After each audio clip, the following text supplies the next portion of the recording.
just want to say something real quick. Your hospitality down here has been terrific, man.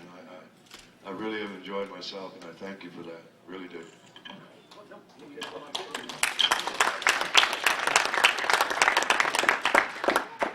feels really strange, man. I gotta protect myself a little bit. Okay. Let's start off with James Cameron. You worked with him in Piranhas 2, then The Terminator, then of course the iconic Bishop character. When you have a great creative connection with a director like that, do you kind of think, now I'm in the rep company and I'm going to be working this guy forever, or for you, you're going, I'm happy to move on to the next guy and his creative vision. What's it like for you as an actor? I got to tell you something. A lot of things start with poverty. We were all brothers in poverty. We had no jobs, no money. I met Jim down in Jamaica, and we did a $300,000 movie. And we had no wardrobe, so I had to buy a waiter's outfit because he had a blue epaulets and a stripe down his pants and chinos. And I carved my gun. I took Save the Whale pins and turned them upside down. That was my badge, And Jim, I remember distinctly, he was up in his room making rubber fish because they wouldn't give him enough money to do a really good job. They wanted 5 fish, he wanted 200 fish. And then the Italian crew, we were all down in the parking lot together making miniature boats of stuff that we had to blow up that matched boats that were actually out in the harbor down in Jamaica. So the producer was an Italian Greek who was absolutely insane. The guy, he'd come to me in the middle of a scene and Jim and say, listen, if you finish this in an hour, I'm going to buy you the best dinner you ever had. And I'm going, would you get out of here, man? We got to shoot the movie. What's wrong with you? And he was nuts. And then he fired Jim. And then Jim was so tenacious. The guy fired Jim and went back to Rome to cut the movie. And so Jim followed him. He had no money. We had nothing. I think I got about maybe $9,000 to shoot that movie. I needed money back in those days. I was just a poor actor working on, in theater, which is $100 a week. But I divest. I diverge. But the point is, Jim followed him back to Rome and broke into the editing room with a credit card every night, re-edited, hoping that they wouldn't find his edits. You talk about tenacity. And then the next part of this, which is even more unreal, is a video takes the movie to Warner Brothers to release it. He shows it to them, and they go, "This is excuse my French, but this is a piece of shit." And so Jim took the cassette and re-edited the same footage and showed it to them, and they released the movie. I'm not making any of this up. This is all real. So anyway, so when you have that kind of background together, and then we met in L.A., and Jim was sleeping in his car, and he had all his art supplies in the trunk, and he said, "I'm going to paint you as the Terminator." I said, "Great, that's fine." So he did, and it looked good. It was a good poster. And we went in and had some sushi. And then the next thing, Jim calls me in a couple of days and he says, "Listen, I'm going to Hemdale to try to pitch this movie. Would you go in as the Terminator and kind of show him what it's going to be like?" And I said, "Okay, if you asked for it." And I put tin foil on my teeth and burnished it in, and I put a big cut on my head, and I wore punker outfit clothes, and went up to Hemdale and kicked the door in, boom, like that. And the secretary dropped the typewriter on her lap, and I walked into Hemdale, and I stood there giving him the hairy eyeball until he was too nervous to speak. And then Jim came, and I left. I just left. And then years later, he got the movie made. We started the movie, and I played a cop in there, and people kept saying, "You were going to be the Terminator." And I said, no, come on, guys, it's a mistake, because I told them that story that I just told you. And it turns out I was going to be the Terminator. But I was always fighting the story until Gail Hurd and I did some of that stuff where you talk about the making of the movie. What do they call that? Behind the scenes. Yeah, behind the EPKs. Yeah, exactly. Whatever. That's how professional I am. And Gail said, no, Lance, you were always going to be the Terminator. But anyway, it would have been a different one. It would have been a Machiavellian kind of shut down in a corner, you know, saving energy until I kill somebody. So anyway, when you think of these stories, we do go back. We do go back a long way. When it came time to do Aliens, I had to audition, even though I knew Jim. But in England, we were shooting in London. In England, they have to see every actor that could potentially play that role in order to give me the role. So I had to audition, and he said to me, that's the way Jim is. He said, frankly, if I'd have found anybody better, I would have given him the role. I said, thanks for telling me, you rat. But anyway, the one good funny story about that is that they had to come down and bail me out at the airport. Jim had called me in the middle of the night and said, about a month before, and said, I want to try to figure out how to open up and you know, introduce this character. And he said, I think I'm going to use the knife trick, you know, like when we were kids. And I said, great, yeah, I'll practice. So I practiced my ass off. But I know Jim, and I got every kind of knife you could think of, because I know he would go, nah, I don't like that knife. Nah, that's no good, you know. So I had this kind, you know, all kinds of knives. And when I got to the airport in London coming to do the movie, they opened the briefcase. There was 11 knives there. They arrested me. And I said, look, I'm just an actor. I just learned a lot of tricks with these. You want to see one? And they went, no. They had to bring Gail Hurd in to get me out, bail me out. And then we did the movie. But anyway, all of these stories are, I could tell you a lot of personal stories about him, but it's not fair. I'd rather him tell you. But we became very, very close. And in a professional way, in an artistic way. So that's did that answer your question? Did that answer my question? I know I went a little roundabout. That's what we're here for. Let's talk about now, Bishop, because you more or less reprised, did variations on this character in like 3 or 4 films, and they're all they have different.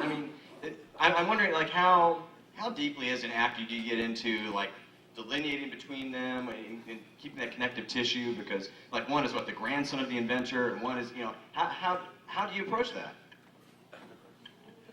You know, here's another one of those you know, like, it's almost like channeling. I think somehow at 4 in the morning the writers were going, what do we do in this scene? Okay, let's think, Bishop, that's it, Bishop, we'll bring Bishop back. I mean, he bought me, that character bought me 2 houses. And 2 divorces.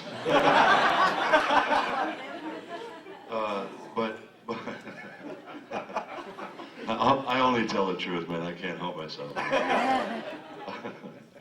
But one, I liked when I did AVP, because I remember Paul Anderson coming to me, and he met me at the Beverly Hills Hotel, which I don't go near. I don't go near Beverly Hills. My nose bleeds.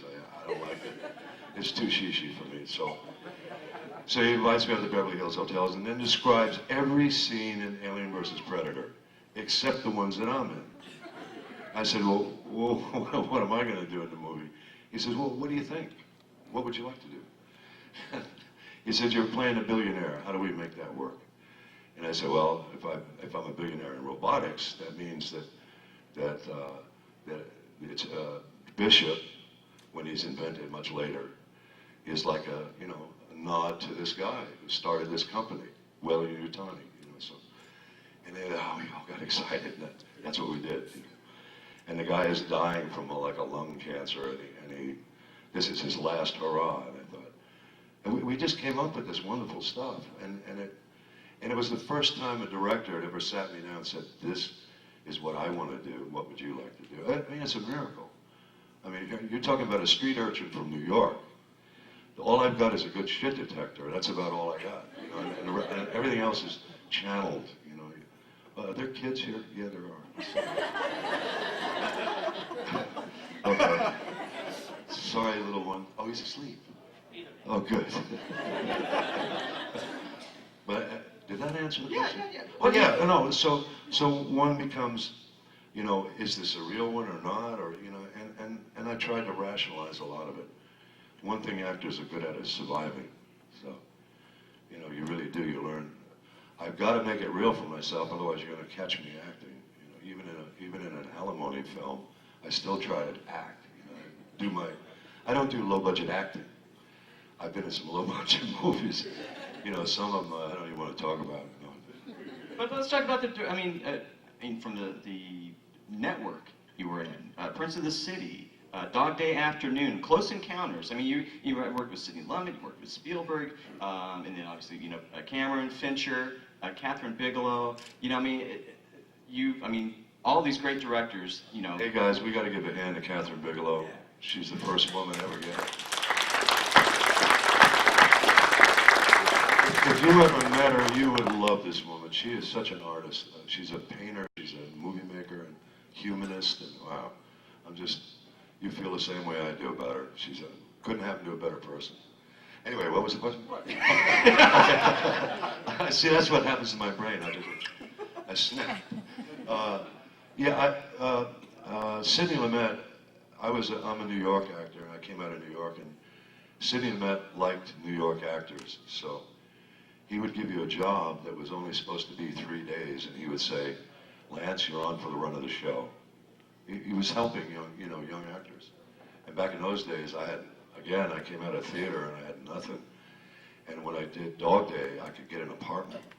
I was so happy.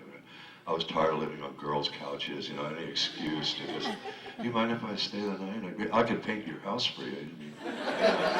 So I have a place to go, kind of thing, so. Well, now looking forward, are there people that, because there aren't that many, frankly, that you have not worked with. Is there anybody out there that you go, I could team up with that guy or that woman? Yeah. There's a couple of movies that I saw that I loved the way they were made. One of them was 30 Days and Nights. I thought that was such a complete movie. David Slade. Yeah, he's good, man.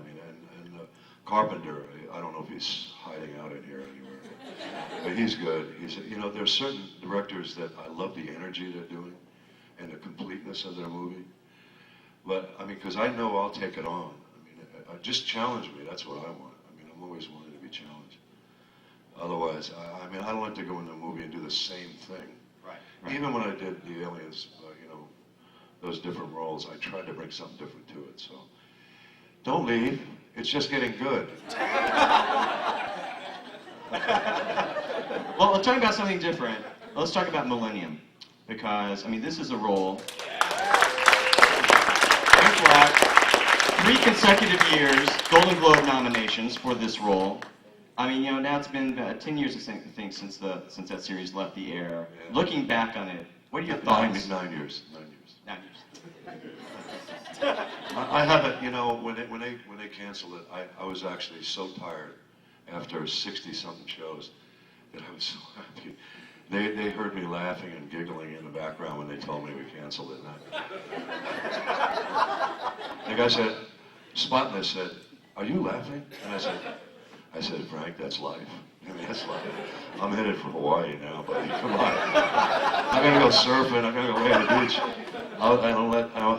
I went to Hawaii and got tattoos and drank good Hawaiian beer for about a month until I got myself back. I was absolutely living that guy. My wife at the time, she used to say to me all the time, "Frank, can Lance come out and play, please?" You know what I mean? It was really bad, man.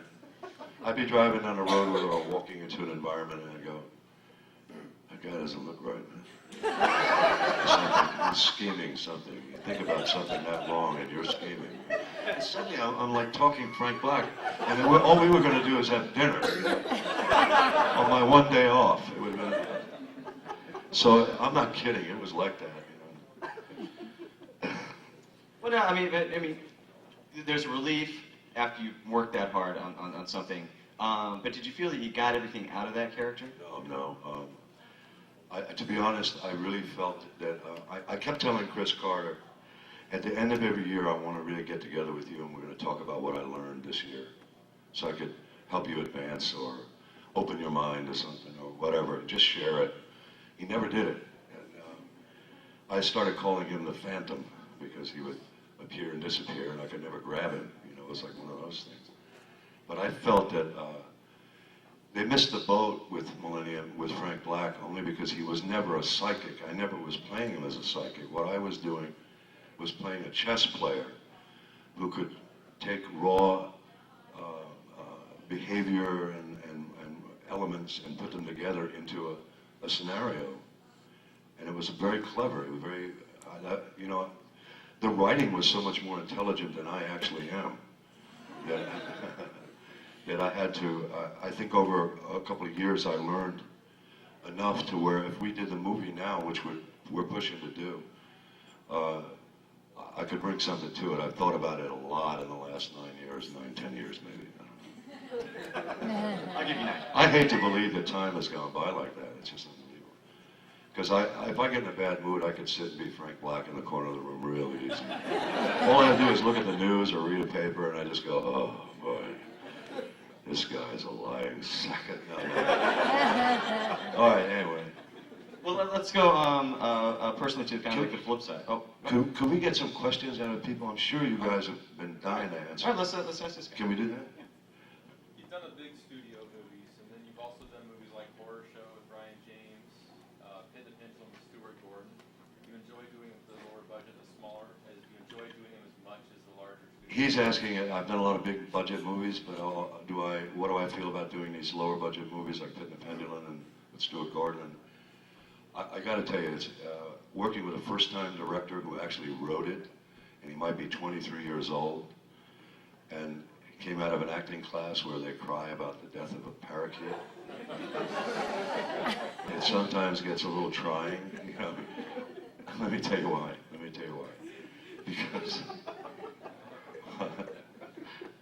Because look, I like I said, I don't do low-budget acting.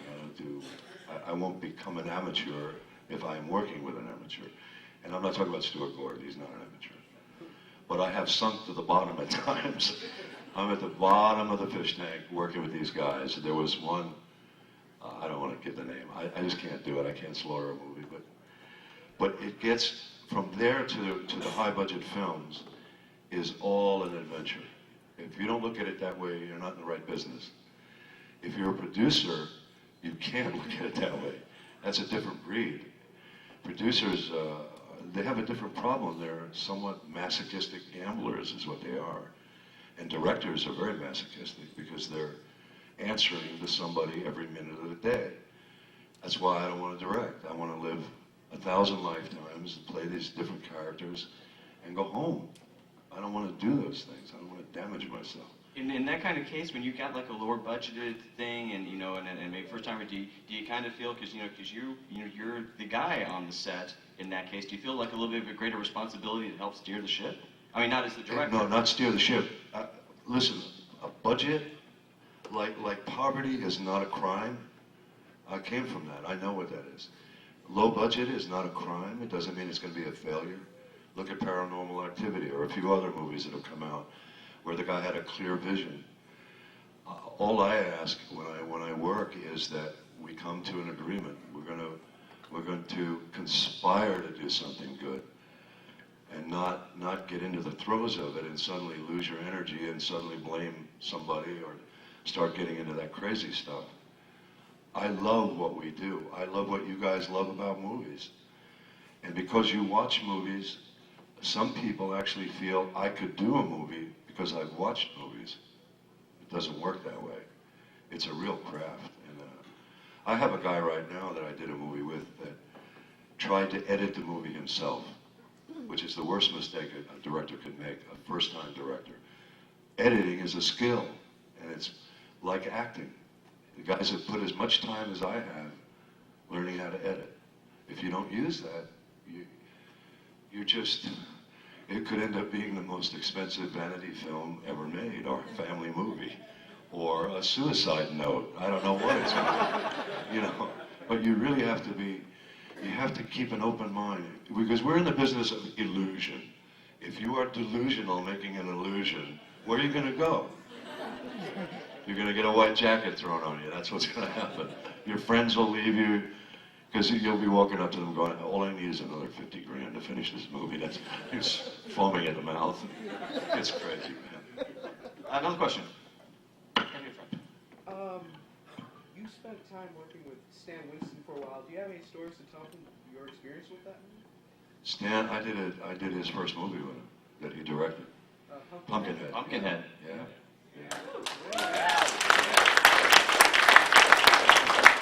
The funniest story I got with Stan, I met him years before that. I met him, there was an actor, I don't know, it's a little before a lot of your times, Richard Basehart, and a woman named Gloria Graham. I was in a movie with them at then, and I was your age, and I was the guy, you know, I was dating his daughter. And he was an eye doctor, and his daughter had a car accident which blinded her. And now he's a doctor of optometry. So he's going to start stealing eyes and putting them in his daughter. And so the first ones he takes are mine. I come to visit, and he drugs me, and I do a Jimmy Cagney, you know, falling down. And I didn't pass out for about a good 4 minutes, man. It was like, you know, I just fall down, get up, roll down the stairs, fall into the cupboards, the dishes come out. I can take that. I keep going and going and going. And I saw it on film. It was really funny, man. But Stan was the guy that did all the special effects makeup, and he wanted to be in the movie. He wanted to be an actor. He was a very funny guy. And when we were shooting Pumpkinhead, he said, at one point I said, you know, I got into the part so much, I said to him, I don't want these guys to piticize me. And he says, what? What does that mean, piticize? And I said, well, piticize. I didn't know where it came from. I was doing an Ozark combination word. Like, don't piticize, don't, you know. And I said, I want to use it in the movie. And he goes, Lance, if you say piticize, they're going to spend 4 minutes turning to each other going, so what does piticize mean? They're going to miss the whole thing. So he was that way. I mean, but he didn't say no. He just went, imagine this, Lance. He acted it out, you know. I was on the sets days, weeks, and months with him. You know, in Terminator and Aliens and you know, Pumpkinhead. And, he was a brilliant man. I don't know if you know the Predator story. Do you know the Predator story about him? You do know it? They had a Predator, and it looked like a big soft eraser, is what the original one looked like, that was swinging through the trees, and people saw it and went, then he could have cut it. I think it's time to call Stan Winston. So on the way from New York to LA with this movie, with this idea, Stan is on there with a sip of champagne, and he takes a pen and draws on a napkin what you see as the Predator on the way. That's how good he is. He was that good. He'd come up with concepts, you know, just like that. Next question. First, I wanted to wish you a happy early birthday. It is my birthday. Happy birthday! I'm a Taurus. Not only am I a Longhorn, I'm a Taurus. Thank you very much for that. Thank you. And then, are you working on anything now that you're really excited about? I just finished something that I'm truly excited about. Should I tell you the whole story? Let's tell it. We got nothing else to do, guys. If I start boring you, really, if you walk out by twos, that will be the sign.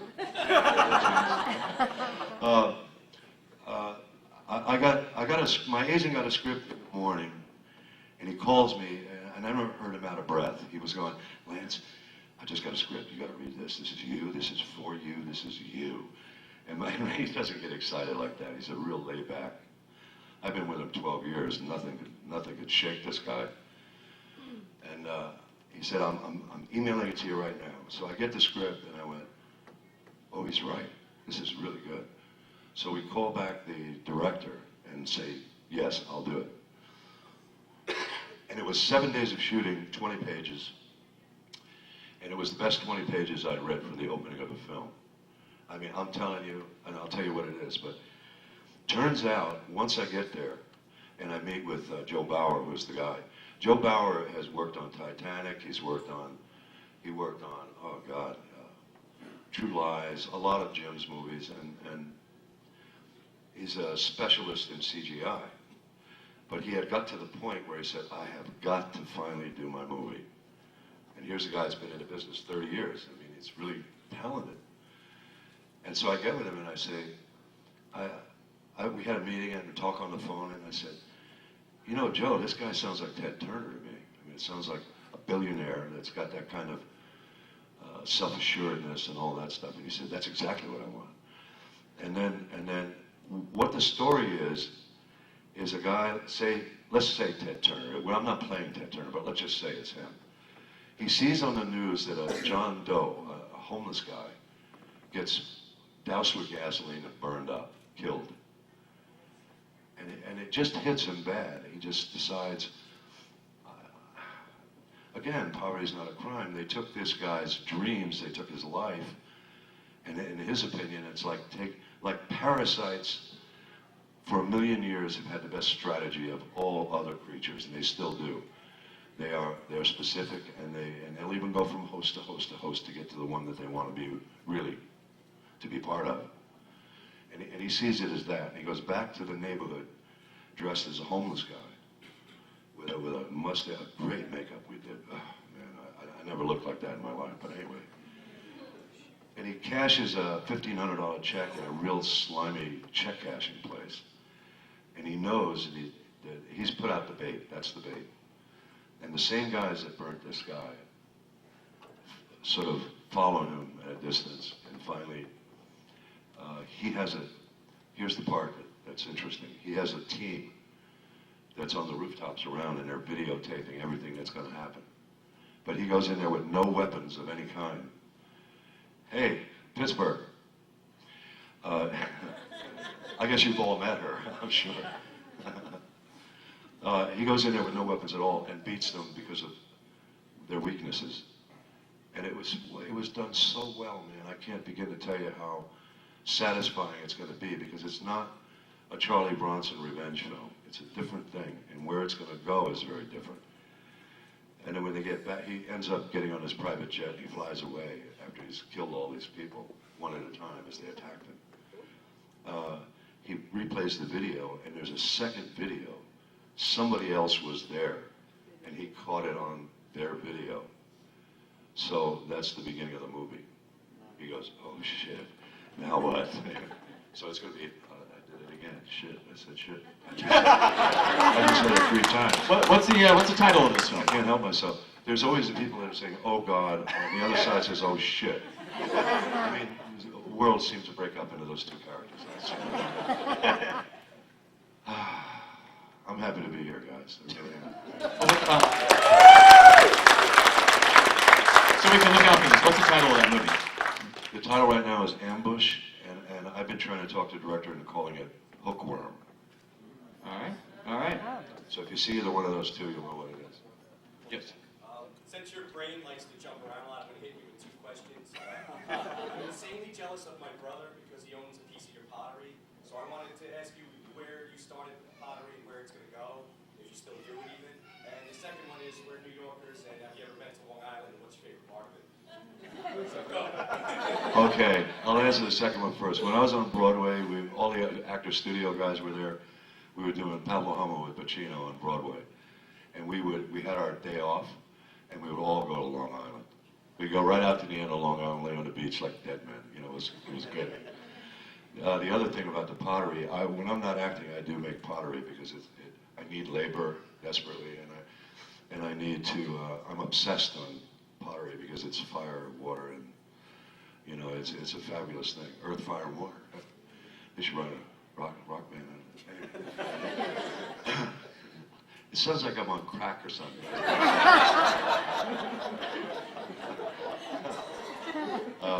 I'm just having fun. Yeah, you just raised your hand and then held your hat. What?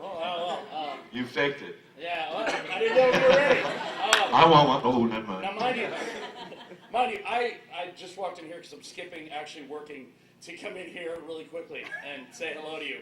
I understand that recently you worked on a Texas independent film, and I already talked to you about this, but I wanted to know how you really feel about that project that you're on, and you know, just give us I wanted to hear a little. Are you talking about the one I did in Austin?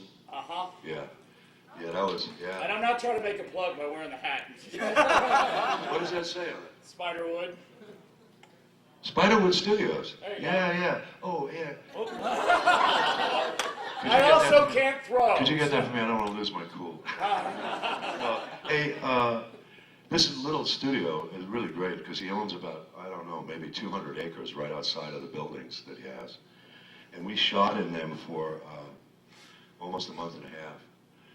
And there was more snakes, more spiders than I've ever seen in my life, crawling everywhere. And I'm sitting against a tree most of the movie because I broke my leg. Oh, it's a dreary story. Except it really takes off. It's a really good story. And we shot it with all, the whole crew was from Austin, and they were great, man. We had a 50 crew on that, and we were working our hearts out. It's going to be a good movie. From all of those guys from Wilderness, they all say thank you, and they really enjoyed working with you. Oh, thank you, man. Every Thank one you of for them, telling me that. they said they love you wonderfly. They did amazing. Yeah, I got along with them all. Yeah, I just was hiding behind them. There were so many snakes, man. I'd throw them in front of me. Is that where you want to go? No, but it's a movie called Wilderness. You're going to like it. It's going to be at the Toronto Film Festival first. Mm-hmm. And this was one of those movies where it was a 23-year-old. His name was Scooter Downey. And the other guy that's in the movie with me and him wrote it. So look at the position I'm in. They have the final say on everything.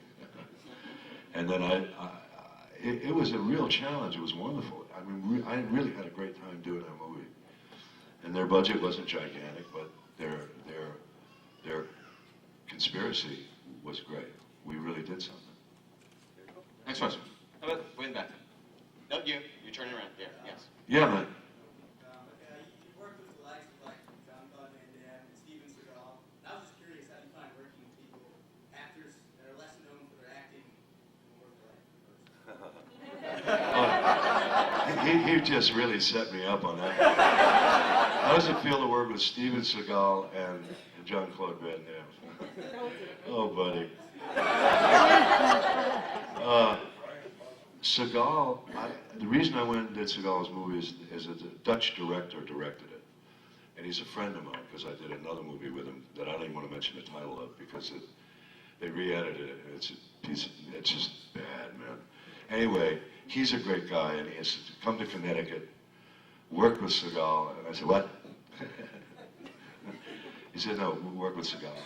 I said, Seagal, you're saying Steven Seagal, right? And I said, how much are we talking about? And there wasn't a lot of money in it, so I said, yeah, come on, we'll do it.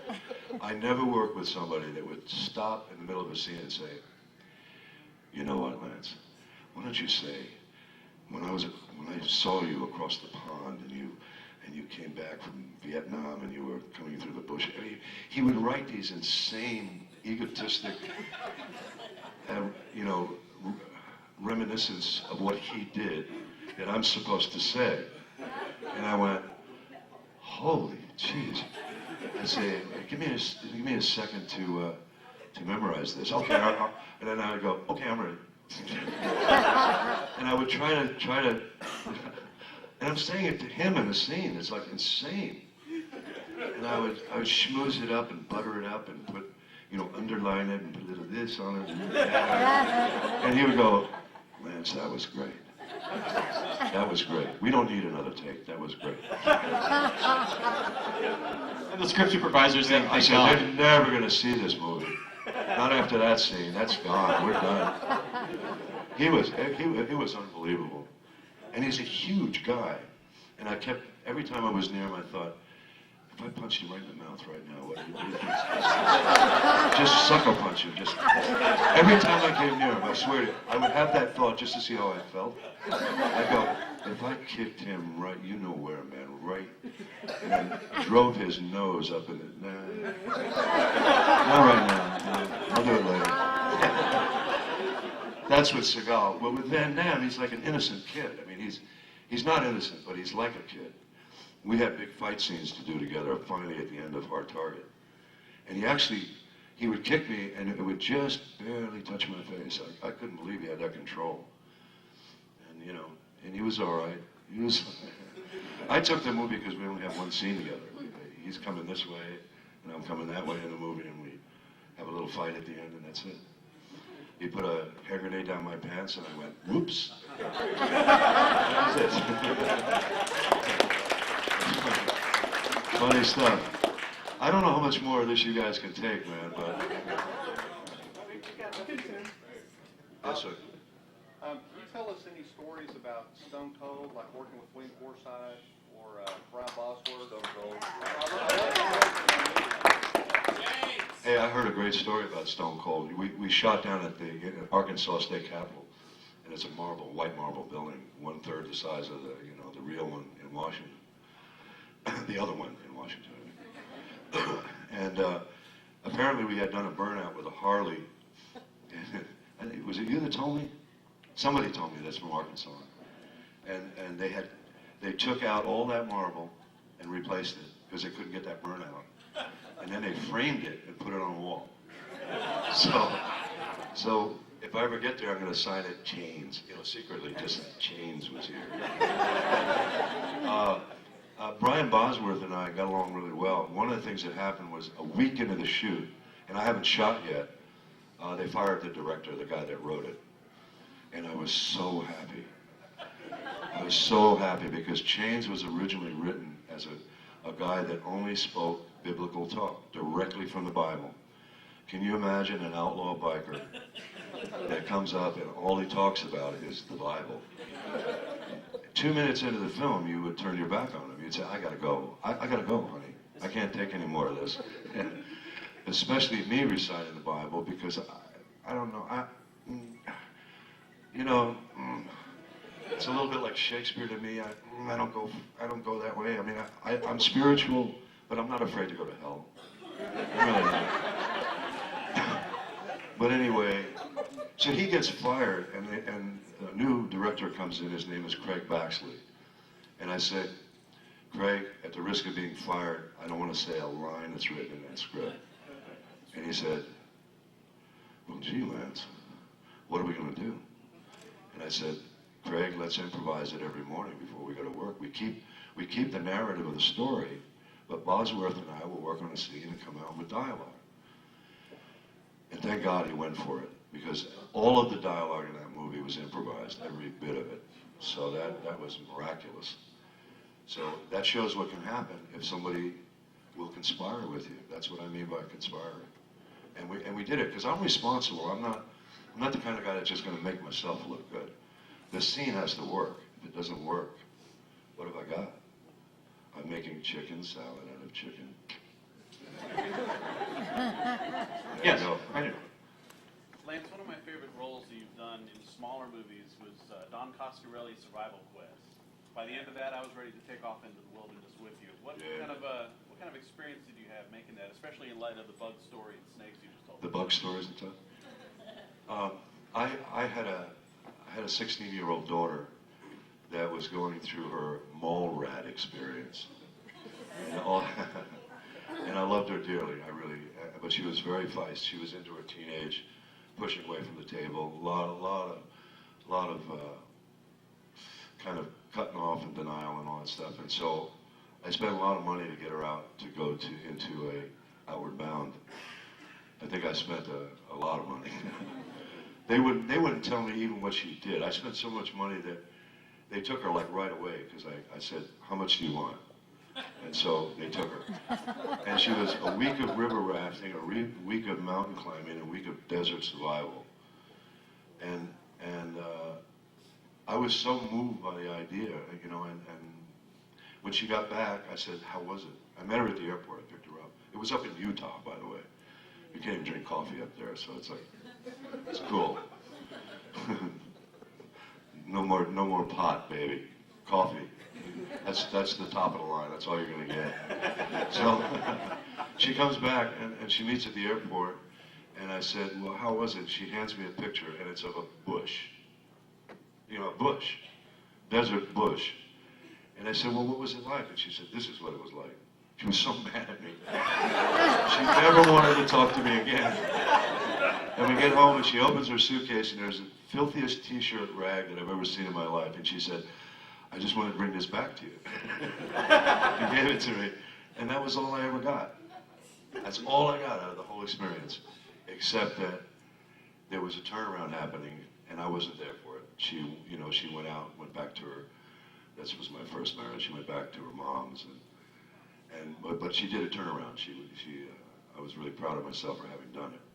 But anyway, to answer your question, that's why I did that movie, because I wanted to experience it myself. I mean, I wanted to be one of those guys, and I was in real good shape at the time. I mean, I was able to do just about anything. So, and I loved the people in it. Captain Keener was in it. Dermot Mulroney was in it. I mean, we were all, you know, all up and comers and you know that kind of thing. So it was good. It was all good. I love the intensity and depth you bring to all your characters that you play. I was wanting to know, what is your favorite character that you played? I got to tell you, you know, I've done a lot of films. I think I'm up to about 170 films now. And, you know, are there any kids here? There are. Some movies I call fart catchers. The lead farts and you catch it. You go, that was good. He was good. Did you see him? And that takes care of about 25 of those movies. And then there's the alimony films. And here I am. I swear to you, I'm on set and taking it serious, and you know, trying to do my actor studio work and anything else I can grab a hold of to make myself look good. There's somebody with his arm up. This is an important question to him, but I still got to finish yours. Wait, I will come back to the facts. Where was that? That crack is just... The alimony. Alimony. Alimony films. Alimony films. Yeah, fart catchers, alimony films, and then you get... I can't help myself, man. This is the truth. This is what I live with. I live in here.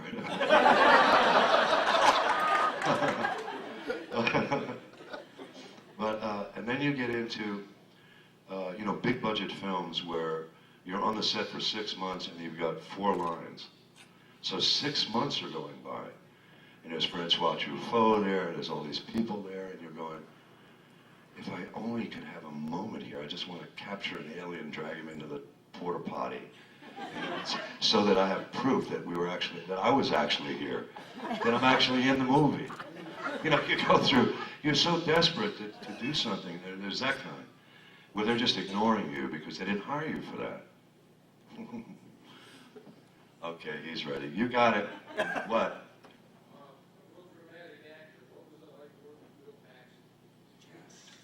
Paxton. Yeah, Bill Paxton's from Texas, by the way. He's a terrific guy.